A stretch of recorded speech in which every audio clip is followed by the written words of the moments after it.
Hi hello నమస్తే, నేను మీ గణేష్ అకెల్లా.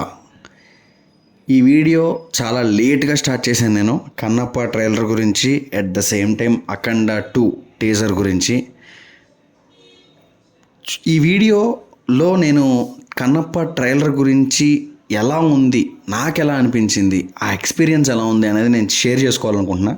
ముఖ్యంగా ఈ ట్రోలర్స్కి, అట్ ద సేమ్ టైం ఈ ఎవరైతే భజన బ్యాచ్ ఉంటారో వెనకాల, ఈ మంచు ఫ్యామిలీ వేస్ట్ అనే బ్యాచ్ అందరికీ గట్టి సమాధానం అనిపించింది ఈ ట్రైలర్. ఎందుకు అని అంటే ట్రైలర్లో విఎఫ్ఎక్స్ వర్క్ అవ్వచ్చు, ట్రైలర్ కట్ చేసిన విధానం అవ్వచ్చు, ట్రైలర్ ఎడిట్ అవ్వచ్చు, చాలా చాలా బాగా డిజైన్ చేశారనిపించింది.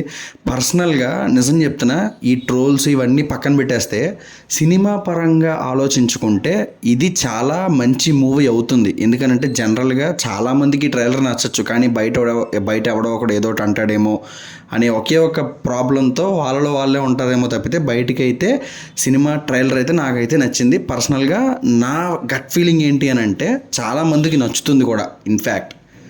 అండ్ ఒకటే చెప్తున్నా, జూన్ 27వ తారీఖు రిలీజ్ అనుకుంటా movie. So please A negative trolls చేయకండి, సినిమాని బతకనివ్వండి. సినిమా బతికితే కనుక చాలామంది బతుకుతారు ఈ సినిమా ద్వారా. అండ్ మీ అందరికీ చెప్తున్నా, సినిమా బాగుండాలని కోరుకుందాం. బాగుంటే కనుక కంపల్సరీ వెళ్ళి చూస్తాం డెఫినెట్గా. బట్ ఈ నెగిటివ్ ట్రోల్ వల్ల ఏమవుద్ది అని అంటే సినిమా బాగున్నా కూడా జనాలు ఎవ్వడూ థియేటర్కి వెళ్ళడానికి ఇష్టపడరు. అఫ్ కోర్స్ ప్రభాస్ ఉన్నాడు, వెళ్తారు కదా అని మీరు అనుకోవచ్చు. ప్రభాస్ ఉన్నా కూడా వెళ్ళరు కూడా ఈ ట్రోల్స్ ఉంటే. సో ఇది ఒక్కటి దృష్టిలో పెట్టుకోండి. And coming to Akhanda 2 teaser పరంగా చెప్తాను. అఖండ 2 టీజర్ ఎలా ఉంది అని అంటే బాగుంది, షార్ట్స్ బాగున్నాయి.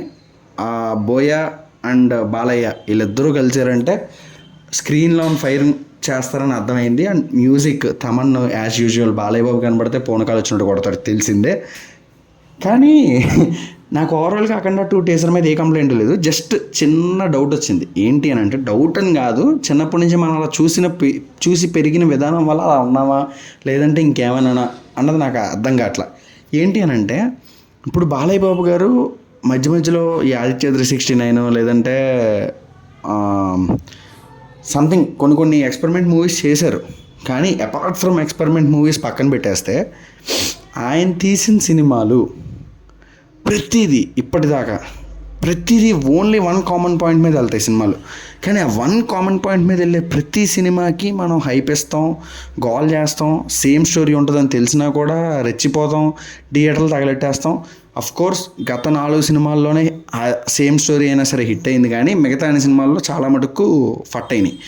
అండ్ నా పాయింట్ ఏంటి అని అంటే, మిగతా హీరోలు అలాగే కమర్షియల్ మూవీస్ చేసుకుంటే ఎవడో చూడడం, కానీ ఈ బాలయ్య బాబు గారు మాత్రం చేస్తే అందరూ దేకి చూస్తారు. ఎందుకు అనేది నా పర్సనల్ ఒపీనియన్. నాకేమనిపించింది అని అంటే, బాలయ్య బాబు గారిని చిన్నప్పటి నుంచి మనం ఆ కమర్షియల్ రోల్స్లో కానీ, ఆ ఓవర్లో ఉండే ఓవర్ ఫైట్స్ కానీ ఇలాంటివి చూసి బాగా ఆయన్ని అలవాటు పరిచేసుకున్నాం అని ఫీలింగ్ నాకు. సో దానివల్లే ఆయనకి అంత క్రేజ్ వచ్చేసింది. దానివల్ల ఈ కమర్షియల్ మూవీస్, ఆయన ఒకే పాయింట్ మీద సినిమా తీసినా సరే బాలయ్య బాబు గారు స్క్రీన్ మీద కనబడితే చాలు అనే ఒక తాపత్రయం ఉంటుంది మనకి అనేది నా పర్సనల్ ఫీలింగ్. మీరు ఏమనుకుంటున్నారు అనేది కింద కామెంట్ చేసి చెప్పండి ప్లీజ్. ఇది ఒక పాయింట్. అండ్ కొన్ని షార్ట్స్ ఏంటి అని అంటే, ఇప్పుడు అఖండ 2లోనే త్రిశూలం షార్ట్ ఉంది. ఆ షార్ట్ బాలయ్య బాబు గారు మెడ నేల్సి ఇలా తిప్పితే అట్నుంచి అలా నడుచుకుంటూ వస్తారు, ఈ నడుచుకుంటూ వెళ్ళిపోతారు, మొత్తం అందరూ చచ్చిపోతూ ఉంటారు. సేమ్ అదే షార్ట్ వేరే ఏ హీరో పెట్టినా మనోళ్ళు ఈ పాటికి బీభత్సంగా ట్రోల్ చేద్దరు, అసలు మామూలుగా కాదు. అది బోయపాటి గారే పెట్టినా కూడా ట్రోల్ చేస్తారు. బోయపాటి గారు బాలయ్య బాబు గారికి పెడితేనే మన వాళ్ళు యాక్సెప్ట్ చేయగలరు. అది మన వాళ్ళ ఫిలాసఫీ ఏంటన్నది అది కేవలం వాళ్ళకే తెలియాలి. అసలు మీరేమనుకుంటున్నారు అన్నది కూడా కింద కామెంట్ చేయండి. అండ్ ఒకటే పాయింట్, నేను వీడియోలు క్వాలిటీగా చేద్దాం అనుకుంటున్నాను. సో ఓన్లీ మూవీస్ మీదే కాదు, నాకు కొత్త కంటెంట్స్ మీద కూడా చేయాలనే కోరిక ఉంది. సో మీరందరూ ఏం చేస్తారంటే, మీకు నచ్చిన కంటెంట్ మీద వీడియో చేయాలి అని అనుకున్నప్పుడు ప్లీజ్ కింద కామెంట్ చేయండి. మీకు ఏ కంటెంట్ నచ్చితే ఆ కంటెంట్ మీద నేను కామెంట్ చేయండి. నేను ఒక కంటెంట్ని పిక్ చేసుకుంటాను, దాని గురించి చాలా పద్ధతిగా, నీట్గా, క్లియర్గా ఎక్స్ప్లెయిన్ చేసి వీడియో చేస్తాను. సో దానికంటే అన్నీ చూసిన తర్వాత ఒకటే మాట, ప్లీజ్ ఛానల్ని సబ్స్క్రైబ్ చేసుకోండి, పక్కనే ఉన్న గంటను కొట్టండి. సో ఈ వీడియోని ఎక్కడితో ఆపేద్దాం. Signing off. నేను మీ గణేష్ అకెల్లా. బాయ్. Thank you.